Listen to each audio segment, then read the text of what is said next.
It's one of the final chapters. It's kind of more a reflective thing, I thought it'd be good. It's called On the Requiem Road. A week before my first child, Claire, was born in a North Bay, Ontario hospital, I was present with Donovan Mick when he died at the side of his grieving wife of 71 years, Edith. I was interning for the ministry then, but had never seen anyone die before my eyes.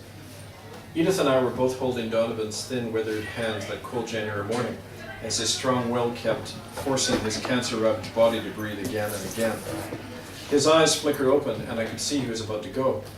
The piercing blue orbs sought Edith and turned to his beloved and embraced her a final time. He smiled at her briefly, and then he vanished. My heart, rather than my eyes, saw the portal open just then. And I felt the rush of purity fill the room and flood us with radiance. I saw a gateway to forever open and then close, and I turned and I saw in Edith's joyful gaze that she had seen it too. On January 22nd, 1989, an identical radiance broke through the same brief doorway when my firstborn, Claire Rose, spilled forth into our world. I felt and I saw the portal again and the forever as my child opened her eyes and looked carefully at her father, and we knew each other right away. As Anne and I wept and embraced, and we held our newborn daughter, I believed for the first time in my life that love, which is our word for the radiance, is the only actual reality, and that everything else is transitory illusion. To die is to return to reality, said my Irish ancestors, and they were right. For in death we discover what is real, the eternal moment whose nature is love and which stands outside time and decay. And so it is with no regrets that I have learned over 15 years to accept the reality of my own death at the hands of violent men who robbed me of my own life, my children, and my secure attachment to a world of lies. For that death has ushered me into that realm of eternity that Jesus spoke of, and which was falsely translated in the Bible as the kingdom of God.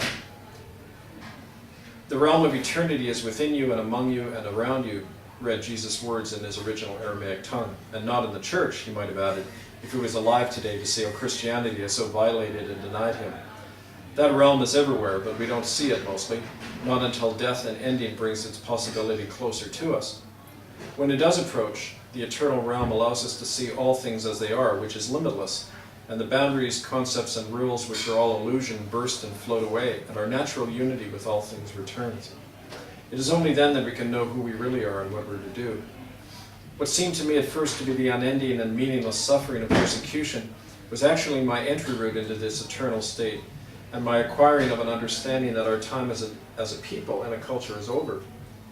The signs of our ending are everywhere, but death is something that our dissociated selves fear and hide from, and we can only deny the obvious, even when we breathe it and walk through it every day. Like a delirious terminal cancer patient, our culture can only rave about how we'll be on our feet any day now, once the right cure is found. But there is no cure for what we have become, and for the death that awaits us. I've learned that the extermination my people inflicted on indigenous nations for centuries began against ourselves, long before in Europe and under the banner of religion and faith. When I journeyed to Italy in October 2009, after my vigil outside the Vatican, I met a small cluster of Waldense Christians in Parma, the descendants of early Protestant dissidents whose ancestors, like my own Huguenot forebears in France, somehow survived the slaughter foisted on them by the Catholic Church. Suddenly I knew myself to be like the residential school natives, a survivor of genocide. And I knew that the same crime of self-assured conquest of the other is not only continuing, but is threatening to destroy our sacred planet. The natural world lies fallow every few years to renew and replenish the earth, and all that once grew must die for the new life to begin. All cultures follow the same cycle, and in these last days, as our ecosystems shudder and fail, and reason and hope vanish under police state brutality, we have come face to face with what has caused our ending, and it is the same force that murdered and sterilized innocent Aboriginal children in the name of our jealous God Jehovah, and that continues to deny and hide the truth. And yet, the eternal realm that is imperishable and is within each of us will outlive the present ending, but only if we heed the prophecy given to our people by the teacher we have rejected, who said that the spirit of eternity is upon each of us and calls us to set the captives free and bring sight to the blind and proclaim the liberation when society will lie fallow and all things will return to their natural state. And so it's time finally to lay down everything, dear reader, and withdraw from the social disorder that calls itself civilization. The institutions have fallen, whether of church or state, and since it is the dead who should certainly bury the dead, it is up to us, the living, to recover our life from the dull technological slavery that we've been taught to subsist in, and nobody can do that for you. One of my best friends died just recently as I finished writing these lines in the early weeks of 2010. His name was Bingo Dawson, a homeless Aboriginal man who stood bravely in our front ranks whenever we occupied a church and demanded justice for the living and the dead.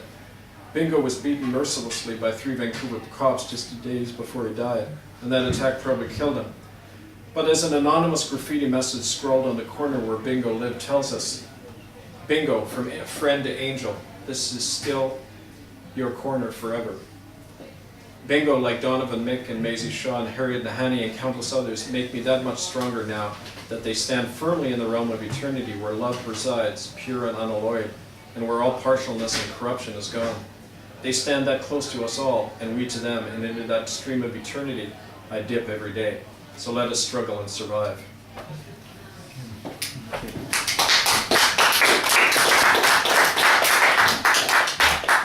Good end on a positive note, especially a topic like this. Yeah. So.